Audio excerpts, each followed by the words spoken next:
वो कौन सा एटीट्यूड है जो तुम खुद के अंदर ले आते हो तो लोग तुमसे बात करने के लिए तरसते हैं, लोग तुम्हें काफी ज्यादा अट्रैक्टिव मानते हैं। तुमने सोचा जरूर होगा कभी, वो कौन सा एटीट्यूड है जिसमें लड़कियां तुम्हारे पीछे पागल होती हैं, लेकिन तुम उनके पीछे पागल ना होकर अपने करियर के पीछे पागल होती हो, बिल्कुल भी डिस्ट्रैक्ट नहीं होती हो। वो कौन सा एटीट्यूड है जिसमें तुम दुनिया पर राज करते हो। आज मैं तुम्हें 4 ऐसे फारू एटीट्यूड टिप्स दूंगा जिससे तुम्हारे चाहने वाले बढ़ते जाएंगे और तुम सक्सेस की सीढ़ियां चढ़ते जाओगे। वीडियो को फटाक से एक लाइक कर दो, क्योंकि आपके एक लाइक से हमारा पावर 2 गुना हो जाता है। Point number 1, your opinion is not my reality. इस दुनिया में लोग आपके बारे में अलग अलग ओपिनियन बनाएंगे। कोई आपको कमजोर समझेगा तो कोई आपके कैरेक्टर पर सवाल उठाएगा, कोई आपको घमंडी बोलेगा तो कोई आपको बेकार बोलेगा। ऐसे इंसान को बस इतना ही बोलो कि तुम्हारी ओपिनियन मेरी रियलिटी नहीं है, तुम मेरे बारे में क्या सोचते हो मुझे घंटा फर्क नहीं पड़ता। वैसे भी हमारे अफवाह के धुएं वहीं से उठते हैं जहां हमारे नाम की आग लगी होती है। और शेर के पांव में अगर कांटा लग जाए तो इसका मतलब ये नहीं कि कुत्ते राज करेंगे। आप तो खुद को जानते ही हो कि आप एक शेर हो जो सही वक्त के इंतजार में है, वो सबको जवाब देगा और गिन गिन कर देगा। जब कोई इंसान निगेटिव चीजें बोलता है सिर्फ आपको नीचा दिखाने के लिए, ऐसे में उसको एक बात बोलना कि मैं जैसा हूं वैसा ही रहूंगा, क्योंकि ओरिजिनल की ज्यादा वैल्यू होती है कॉपी से। वैसे भी अगर लोगों के ओपिनियन के हिसाब से जीने लगे तो कोई आके बोलेगा घर छोड़ दे, कोई आके बोलेगा शहर छोड़ दे, और कोई आके बोलेगा जीना छोड़ दे। सिंपल सा लॉजिक है, अगर आप अपनी तकदीर खुद नहीं लिखते हो तो कोई भी चूतिया आएगा और आपकी तकदीर लिखने लग जाएगा। लोगों के बारे में और उनके ओपिनियन के बारे में ज्यादा मत सोचो, ये आपकी जिंदगी है, अपने ओपिनियन के हिसाब से जियो। दूसरों के ओपिनियन को अपनी रियलिटी मत बनाओ। आपने जो अपने लिए सपने को देखा है उस सपने को अपनी रियलिटी बनाओ। ट्रूली आपकी रियलिटी क्या है, दूसरों को चेंज मत करने दो। Point number 2, be your own hero. इस दुनिया में 99% लोगों से अगर आप पूछोगे आपका फेवरेट हीरो कौन है, वो बोलेंगे मेरा फेवरेट हीरो वो है, ये है। वो बोलेंगे मैं उनका बहुत बड़ा फैन हूं। अगर वो मुझसे मिल ले मैं एकदम खुशी से पागल ना हो जाऊं, मुझे ऐसा लगता है। और जब 1% लोगों से पूछोगे आपका फेवरेट हीरो कौन है तो वो बोलेंगे कोई नहीं, मैं अपना फेवरेट हीरो खुद को ही मानता हूं। And surprisingly you know what, यही 1% लोग दुनिया को चलाते हैं और दुनिया पर राज करते हैं। एक बहुत अच्छी कहानी सुनाता हूं इसी विषय पर। एक बार 2 नवयुवक एक गुरु के पास जाते हैं और उन्हें आग्रह करते हैं कि वो उन्हें शस्त्र और शास्त्र की विद्या दें ताकि वो संसार का सबसे महान विद्वान और संसार का सबसे महान योद्धा बन पाए। गुरु ने दोनों से एक बहुत ही सिंपल सा सवाल पूछा। वो सवाल था कि तुम दोनों किन किन के सामने झुकते हो। दैट मीन्स कि कौन कौन से ऐसे महानुभाव हैं, कौन कौन से ऐसे लोग हैं जिनके सामने आप झुकते हो, अपना शीश झुकाते हो, उन्हें अपना आराध्य मानते हो। तो पहले इंसान ने कहा माता पिता, भगवान, गुरु, फलाना फलाना इंसान, फलाना फलाना राजा, फलाना फलाना विद्वान, बहुत सारे लोगों की लिस्ट बता दी। और दूसरे ने कहा भगवान, माता पिता और गुरु के अलावा मैं किसी के सामने नहीं झुकता। एक जो रखता है, एक जिसने पैदा किया और एक जो सही रास्ता दिखाता है। इन 3 के अलावा मैं काल के सामने भी नहीं झुकता। गुरु ने उस वक्त ही कह दिया शाबाश, तुम दुनिया पर राज करने आए हो। ये बहुत मैटर करता है कि आप खुद को क्या समझते हो। आप खुद को जो समझते हो आप वही बनते जाते हो।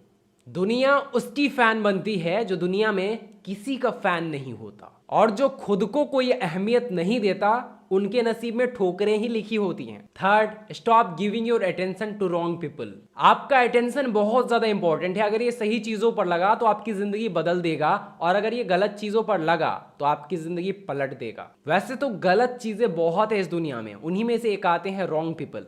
अक्सर हमारा माइंड रॉन्ग पीपल के बारे में ही सोचता रहता है, जो हमारी रिस्पेक्ट नहीं करते, जो हमें डिमोटिवेट करते हैं, जो हमें कमजोर समझते हैं, हम उनके बारे में ही सोचते रहते हैं। ऐसे लोग आपके अटेंशन के लायक नहीं होते। इनकी ना फिक्र करो ना ही जिक्र करो, इन्हें बस प्रूफ करो कि आप गलत थे बाबू। जब गीता के 2वें अध्याय में अर्जुन दुख में भरकर कृष्ण से कहते हैं कि माधव मैं कौरवों को नहीं मार सकता, मैं इन्हें कैसे मारूं, ये तो मेरे भाई हैं, तब कृष्ण अर्जुन से कहते हैं कि हे पार्थ, तुम शोक ना करने योग्य इंसानों के लिए शोक कर रहे हो, ये तो तुम्हारे शोक के लायक ही नहीं है। उसी तरह आप भी ना अटेंशन देने योग्य इंसानों को अटेंशन देते हो, जो आपको पसंद नहीं करते हैं, जो आपके साथ नहीं रहना चाहते हैं, जो आपसे जलते हैं। ऐसे लोगों को इंप्रेस करने के चक्कर में मत रहो। ऐसे लोगों को अटेंशन देके आप खुद की बेइज्जती करवा रहे हो। सिर्फ आप इनको अटेंशन देते हो ताकि ये आपको अटेंशन दें। लेकिन याद रखना, the hunger for attention is an enemy of self love. Even आपकी जिंदगी में अगर बहुत सारे प्रॉब्लम्स भी हैं तो भी pay less attention to your problems, focus on its solution. आप रॉन्ग पीपल को अटेंशन दोगे, टाइम दोगे, एनर्जी दोगे, आपकी टाइम एनर्जी बहुत ज़्यादा लिमिटेड है।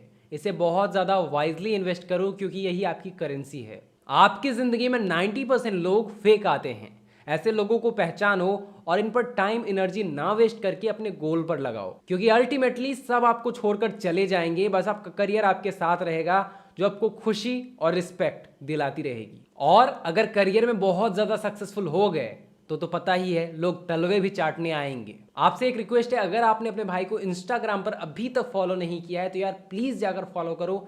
लिंक डिस्क्रिप्शन में है, यूज़र आईडी आपको दिख रहा होगा स्क्रीन पर। सिर्फ मॉडल्स को जाकर फॉलो करते हो यार, क्या मज़ा आता है। अपने भाई को फॉलो करोगे, टैलेंट को सपोर्ट करोगे, तभी तो मज़ा आएगा। Point number 4, be an entertainer. आपको पता है ये जो आर्टिस्ट होते हैं, कलाकार होते हैं, ये हमें उम्र भर इंटरटेन करते हैं, हंसाते हैं, रुलाते हैं और मजा देते हैं, और अपने अभिनय से हमारे अंदर जोश भर देते हैं। और इसी वजह से हम इनसे बहुत ज़्यादा अटैच भी हो जाते हैं। कभी ये दुनिया छोड़कर अगर चले जाते हैं तो हमें बहुत दर्द होता है, बहुत तकलीफ होती है। मैंने कई ऐसे लोगों को देखा है, फैंस को देखा है, उनके सुपरस्टार अगर मर जाते हैं, डेथ कर जाते हैं, लिटरली वो रो देते हैं। इवन मेरे भी आंखों में आंसू आ गए थे जब सुशांत सिंह राजपूत का डेथ हुआ था, जब उनके बारे में सुना था। तो लोग रोते रहते हैं, यार मेरा पसंदीदा कलाकार इस दुनिया से चला गया। इन्हें ना तो आप पर्सनली जानते हो, ना ही आप कभी इनसे मिले हो। उन्हें बस आप एक आर्टिस्ट, कलाकार के तौर पर जानते हो, लेकिन फिर भी आप उनसे इतना ज़्यादा अटैच्ड हो गए। यानी कि आपका किरदार, आपकी छवि ऐसी होनी चाहिए कि पर्दा भले गिर जाए लेकिन ताली बजना ना रुके। अपने किरदार को ऐसा बनाओ कि पर्दा गिरने के बाद भी लोग ताली बजाते रहें। अपने किरदार को ऐसा बनाओ कि लोग तुम्हारे दीवाने हो जाएं। आप उन्हें हंसाओ, आप उन्हें रुलाओ, आप उनके अंदर जोश भर दो। हर चीज़ की एक अलग इंपॉर्टेंस है। पैसे की इंपॉर्टेंस है, पावर की इंपॉर्टेंस है, किरदार की भी बहुत ज़्यादा इंपॉर्टेंस है। दो तरह के लोग होते हैं। एक जब मरता है तो लोग कहते हैं अरे अच्छा हुआ चला गया, धरती पर बोझ था।